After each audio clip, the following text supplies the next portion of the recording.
In this video, I'll talk about how to develop the perseverance you need to achieve greatness in whatever your focus is right now and whatever your big goal is. So whether that be in career, in your business, or in whatever your big goal is right now, that's what we're going to talk about. So stay tuned. The first thing, be willing to suck at first. So this doesn't sound very fun, but it's part of the process. You can't really skip it.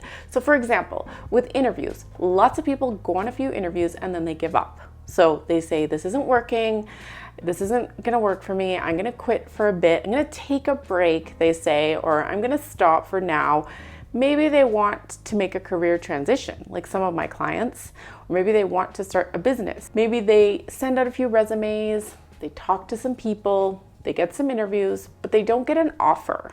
And then they get tired, they get discouraged, and then they quit. And then they come back to it. But by that time, they're demotivated, discouraged, and they're already thinking, oh, this didn't work last time. I'm not gonna be able to do it. And they repeat that pattern over and over and over again. And they just habitually stay in that pattern. So I've been there quite a bit myself, but I figured out how to achieve the success, how to keep in it, stay in massive action. And that's what I'm gonna talk about today. The second really important thing is you need to evaluate the results. So evaluate the results that you are getting now. So say you go on an interview. What worked really well? What was really good about it? What didn't work so well? What would you do differently next time? That's where you start. And you evaluate yourself and how you showed up and what you'd like to learn from that experience. And you take those lessons and you go back out there and you do it again. Number 3, prepare yourself for the ride. So understand upfront that if you're trying to do something like make a career transition where you don't have a ton of experience at first, or you're trying to build a business, or you're trying to lose weight, or anything that's, challenging, it's probably going to take longer than you thought it was going to take.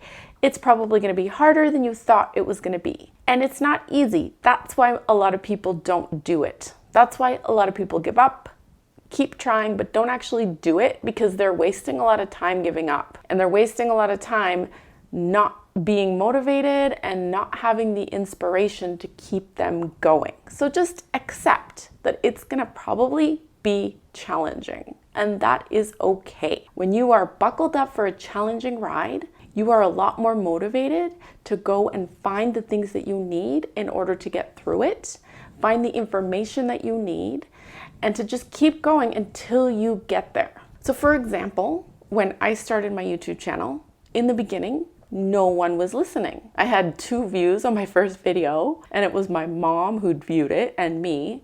And I tried to refresh the screen a few times so maybe I'd get a few more views. That's when it was hard. That's when it would have been really easy to stop and be like, okay, well, you know what? I tried and, it didn't work. There are so many YouTube channels with so many people teaching about the same stuff. This is just not gonna work. That was really easy to do. But that's when I really needed to keep going. Whenever that moment is for you, when it's hardest, whenever that moment is when your brain starts to kick in and tell you all that stuff, is when you need to redirect it and say, but this is what I really want. It's 100% possible. What would I need to think to keep going? Then your brain starts getting ideas, right? Number 4. So recognize that you have a higher brain and a lower brain and what each one does. So I'm going to explain that. Your lower brain, you may have heard of it before, has a bunch of names. It's called the monkey brain, the reptilian brain, the animal brain. It wants to keep you safe. So for example, when you go on an interview, it's going to be kicking in that self-doubt. Your higher brain says, yes, we need to keep going on interviews because we want that end result. So your lower brain keeps you safe.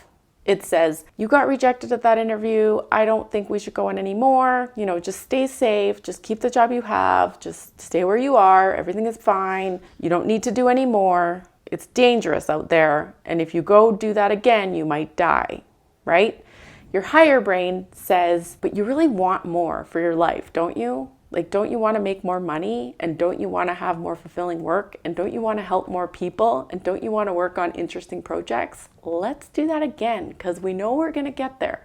And then your lower brain is fighting with it, saying, no, no, no, we don't have to. We can just stay here. It's safe, right? So recognize that your lower and higher brain have different agendas, and you got to get your higher brain to tell your lower brain to chill out. Okay? So recognize that that's what's going on, and that's our humanness, and that's our response.